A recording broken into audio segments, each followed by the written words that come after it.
All right, today we're doing a deep dive into one of the most powerful and, let's be honest, controversial companies on the planet, Meta. By the time we're done here, you're going to have a really solid way to think about this company as an investment, and it all kicks off with a single number, a number that's pretty hard to wrap your head around. 3.2 billion people. Just let that sink in for a second. That's more people than the entire populations of China and India combined. Yeah, that's how many people use a Meta product. Think Facebook, Instagram, WhatsApp, every single day. Now, if you're an investor, this is so much more than just a flashy number. This is the absolute foundation of the company's power. It's the engine behind their entire business. But the big question is, does all that power actually make it a good investment? To figure that out, we got to dig in. So, here's how we're going to break it all down. First, we'll look at how Facebook became Meta. Then, we'll map out their massive digital empire.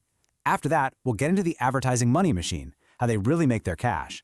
Then, we'll look at their huge bets on the future, AI and the Metaverse. And finally, we'll cover the big red flags, the risks every investor absolutely has to know about. All right, first up, the journey. This isn't just the story of some social network, it's really the story of an empire being built piece by strategic piece. It all started, famously, in a Harvard dorm room back in 2004. But the empire really started to take shape with some incredibly smart and expensive acquisitions. I mean, think about it. In 2012, they bought Instagram for $1 billion. At the time, people thought it was crazy. But now, it looks like one of the best deals in tech history. That move basically secured their dominance in photo sharing. Just 2 years later, they dropped a whopping $19 billion on WhatsApp to corner the messaging market, and another $2 billion on Oculus VR. That was them planting a flag in this idea of virtual reality way before most people got it. And all of this led up to that huge rebrand in 2021 from Facebook to Meta. That was Mark Zuckerberg telling the world, hey, our future is way bigger than just your newsfeed. So, after all that buying and building, what does this digital empire actually look like today? Well, the easiest way to think about it is in two main buckets. You've got the powerhouse that's making all the money right now, and then you've got the massive bets on what's coming next. Okay, first up is what they call the family of apps. This is the core of the business, where pretty much all the revenue comes from. You know these names, the original Blue app, Facebook itself. Then there's Instagram, which is basically a cultural engine at this point. You've got the essential communication tools, WhatsApp and Messenger, and of course their newer kid on the block, the text-based app Threads. This right here is the heart of the operation.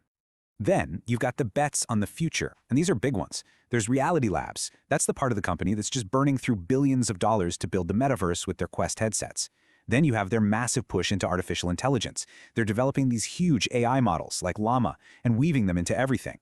They use AI to decide what you see on Instagram Reels and, crucially, to make their ad targeting engine smarter. And holding all this together is a gigantic global infrastructure project. I mean, they are literally laying cables under the ocean to connect the next billion users. So, how on earth do they pay for all of this? Well, it's funny. For a company with such huge, sprawling ambitions, their business model is surprisingly simple. In fact, you could almost argue it's a single product company. And here's the proof. The financial reality is just stark. Look at this. A massive 97.8% of all the money Meta makes comes from just one source, advertising. That little tiny sliver, just 2.2%, that's everything else. Quest headset sales, fees from their app store, all of it. So make no mistake, the ad business is the engine that is funding that entire massive metaverse gamble. But if you dig just a little deeper, you find this really critical tension that every investor needs to understand. Check out this mismatch. The US and Canada, they make up only about 10% of the daily users, but they bring in almost half of all the advertising money.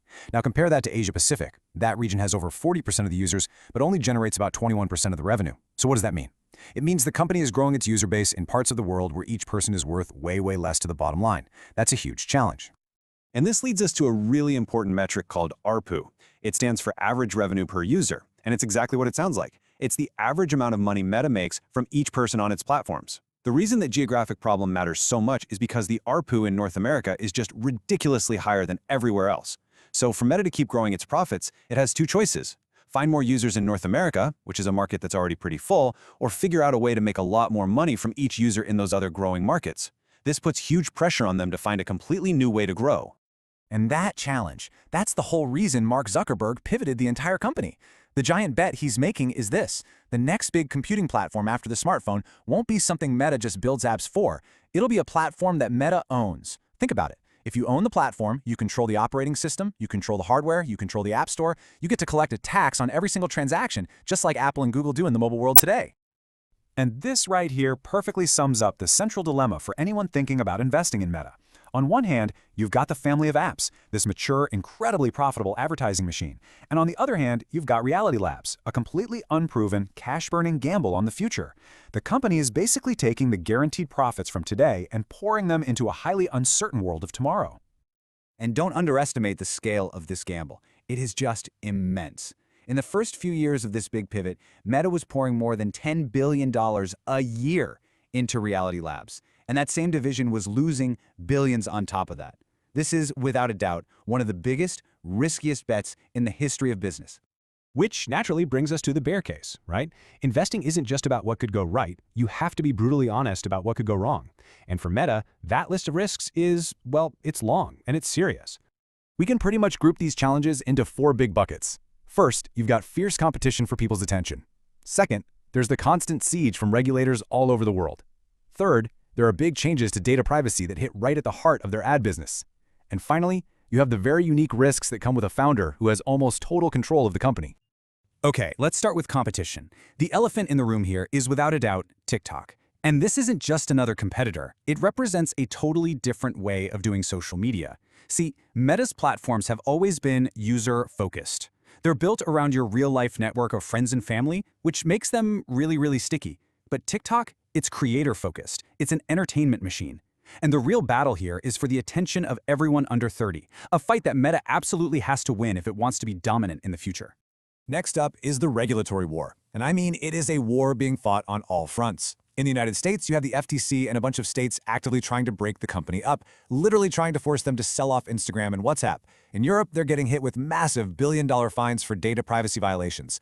And basically everywhere, they are under a microscope for how they handle content, from child safety to political disinformation. These aren't just annoying headlines. These are legitimate, existential threats to how the company is structured and how it makes money. And that brings us to a really unique risk: governance. Because of a special stock setup, Mark Zuckerberg basically has total voting control over the company. It means, as one investor group put it, his vision is the company's vision, full stop. For an investor, this is the ultimate double-edged sword. You're betting everything on the judgment of one person, and there are very few checks and balances to stop him if he's wrong. Okay, so we've looked at the empire, we've seen the money machine, we've understood the massive future bet, and we've gone over the very real risks. So let's pull all this together. Where does this leave you, as an investor, looking at this stock today? It really comes down to this. The bull case, the argument for investing, is pretty clear. You have that unmatched global scale, a super profitable ad business that's funding cutting-edge work in AI and VR, and it's all led by a founder with a very strong vision. But the bear case, the argument against, is just as strong. You've got intense competition from places like TikTok, suffocating regulatory pressure, that hugely expensive and unproven Metaverse Gamble, and privacy rules that are making its ad business harder. So in the end, I think it all comes down to one big question. Is Meta's massive pivot to AI and the metaverse a visionary leap into the next chapter of the internet?